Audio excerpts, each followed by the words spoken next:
ꯑꯍꯥꯟꯕꯃꯛꯇꯗ Manipuri Audio Book ki maikaidagi pumnamakpu taramna okchari. Audio Book asina Class 9 ki Manipuri textbook ta yauba G.C Tongbra na iba Upu Bakshi haina mingthonba drama gi Saruk ama lakchari. Drama asi pathok chadringai mamangda aibagi maramda samlapa kharadang thamlabada G.C Tongbra 1918 da Sega Road Konjeng Hazari Lekai da pohi. G.C Tongbra gi mapung phaba mamingdi Tongbram Kitchandra Singhani B.A. ni Oza oibana punsi gi sinphamni. Imphal College ki Manipuri loisangi head oina thabaktagi pothai. Mani mamau hingminnaba metric pass ngapongkhaw tapta Taj Mahal se Upu na chingba phamba kumhai gi lairik 69 muk irami. Masida sunatana wareng seireng singsu irami. Tongbra bu sakhangba oina ahanba ing sok 1968 da Manipuri Khorirol Parishadna Jamini Sundar Guha Gold Medal piduna ikai kumnaki. Mathangda 1985 ingda Bharat Leingakna Padmasri ing sok 1989 da Bharat ki Khorirol Academy mana mahaki lairik ngabongkhaw da piki. Manipuri mami kumai gi wari su irami. Phagi amasung karim na babu pambay oina sizinaba aibani. Hauzik pathokchari phamba kumai Upu Bakshi MAPAL SUBA MITYENG tabam. Sipahi gi thabak tawduna habildar oiramba hauzik thabaktagi potharaba senjengna tansinjarakpa maralbu magi selupuda chetna thamjai. Upu gi senadu phangnanaba magi nupi angangsingna mabuda yamna luna tawi. Luna chana tawribadu mabuda singna nungsiduna tawba natte maral adugi yengduna tawbani. Upudugi paisa mayamdo mayam changduna chading tawthraba matungdadi pumnamakna mabu mirairakle. Mathwai nungaitraba senjengna paisa khara talukhige haijinaramaga mayum thadoktuna langphaida chatki. Makhagi warini kumai matek asi. Kumai asida yauriba saktamsing. Nupagi saktamda senjeng ahal ama Sanajau Tompisak Sekhar senjengi machasing. Nupigi saktamda Saubi Chandrajini senjengi nupi ani. Babini senjengi macha Kiranmala senjengna yokjabi. Upu Bakshi MAPAL SUBA MITYENG tabam. Senjengi yum ayuk no nganphung. Mapi motli upu pori chaisu amasu masa ngamdaduna suraga isai nemna ngangla senjeng tapna lai.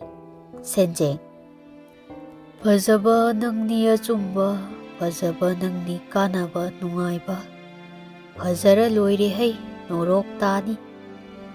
Ngallingai khanghaude ko achumba taibang mirol hukta kang khatang phajaraga loire hai taibang pan. Huran chithi namthak launam narum bisu lotlu mirumda phajaraga loire hai maingalda.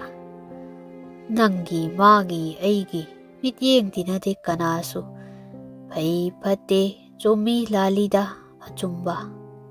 Thawai na thajaba phajaba ngau sau oidaba maduni hai achumba norok tani. Karino inthamjanbra ibo aran bhaksang sida achumba wakhal machet ama changkibda yuha hari bjala. Amata haudrina anganbada hinadaba sekpi makon khrabajala. Iyumni mangonda kakhatuna tumthoke. Upuda mod khang tumthei thak-thaknik. Kiranmala mamit noiduna hukalai thorei. Kiranmala kanano tawrisidi haima bazini na. O ta sanjao bazi lerine he. Changlaga ta ui Tompisak hugalo na he. Sanajau, Tompisak, Babini, Sekar, mathang thoklaga yenglei. Sanajau bana, "Aikhoina duk wana tarani muk thibadi khangdraga mathandau kabidongna mangonda karakledana." Sekar na, "Langkhinu, yamna nungaina tummi, hakchang ngamdraba jala karino." Tompisak, "Ima, Ima, harauba yauro, aikhoi baji langphaidai thunglare." Babini na, "Tompisak, baji gi sel sibu mabuk thanna ubra hapna ubro? Mona ma lauthораga khangansira sel du yengna ba." Tompisak, "Kona yengsi, langkhinu ije." Chaubi Chandrajini phingna lai. Chaubi na, Karino, mairang okrabo." Chandrajini, "Angang sa, phakpuru, phirol monsu, famthasi, ningthina hipnaba, hakchang amdana ui." Mayam changduna langi, phak thai, phirol mon puthorai. Tharaga tapna thangatuna hiphanaba thangdoke tawi. Sanajau selubu satke haiduna pai. Tompisaksu pairaga yanai. Senjengna upu namduna pairaga haugalai. Senjeng, "Ngaikho langkinu, ai ningthina yenabige." Anidu thadui mayam ngakna yengnai. Chandrajini amadi Chaubina thangduna phaktaba malli. Selsidu manakta thambi. "Angang sa, cha ka kharo luluna he." Chandrajini na, "Hakchang si sona ui, mai bara daktar amta kaubirubana chummida." Senjeng na hairi, "Selupu da yauriba mamal leiba posak singsi karamna yenagedage haibadu take muna tau." Mayamak mana thangatuna tai. "Aina mamangaida nakhoigi tawbikhiba yokpa thakpa phirol napot na chai loina kaukhro. Aina lambi lana chalubagi pothai chokthai. Haujikti aigi thaugaida yamna waba kitta waba changdui matungina upuda yauriba si yenauko." Nyungsa mapi holi hipthaki. Sekar na hairi, "Pabung, doctor amta kaurusira." Chandrajini, "Tompisak, nang makha thangbagi ibu maibudu kauru, mihul amata yenghansi." Chaubi na hairi, "Angang sa, ising asaba thangalu, iru maitharabasu, chabu thake hairabasu, yanaba sengna, thabak tannuko." Babini na hairi, "Ai khong noige, Kiran nang mai thagalu." Kiran, "Humanga na pakangi, humayong kige." Nungsa mapi khangtapta honba, nungsa thinaba, mipainaba, sibagi matau. Pibam kaiba mayamna kapnaba, phi angobana kupsinba. Chaubi kaplai, "O ibungo machingnaibo, nanaubu waraunuko, kalaida, thaugai ningthina tawba phanghaudaba. Waraunuko babini pa, iching phattabadai aisu pangang ngangkreko, ibungo, ngausu ngaukreda nipado."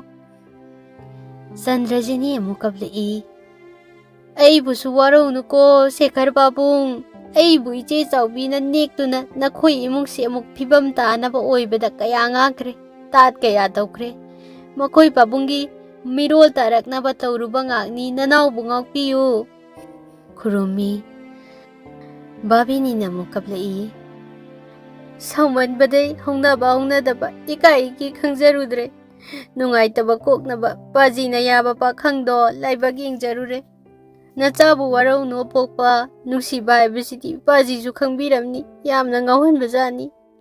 Sanajau bana mukablai, "Baji, nacha angaubabu waraubinu. Bajina luna tawbiramba nupi macasingbu luna tawjaraga ipagi laman kokjage." Kiran amukablai, "Pabunggi soradek loibaga nachadi ipamda chacharani. Pabungna yaramdaba nacha takusigi manakta leijararoi. Maduna pabunggi laman singba sakjage, nachabu ngakpiyu." Tompisakna amukablai, "O baji, nachabu karamna leihau haibage, khwaidai tonba ingoda selupu punna laujahuro haibiramdraba karigino." Sanajauba, "Upudo hangsini tomba, Kari yamna yaubage mi atai laknadringayda yengnahausi. Machin manau chang hangdoi so thiraga mapagi furit khawdai haidokpada nungdum khara unawana khara tarai mayam ngakna yengnai. Che machet amada karino khara iramba yengnai sanajauna. Sekharna hairai kari ramino launa paro. Mayamna mana thangatuna tanai sanajawgana pai. Angang sa hingbada nungainaba taibang mina oitaba minamba kaya fazana ngang batai. Sem batai fazarabadi madu achumbani fazaba. Mayamdu mana thokpa phibamda momon tawba yaw kapli tawba yaw ngaktuna lay. Tumin nunggi mitam olabagum aroiba yukhal jingsin phau. Matang asida G.C Tongbra ni iba phamba kumai Upu Bakshi MAPAL SUBA MITYENG loisinjare.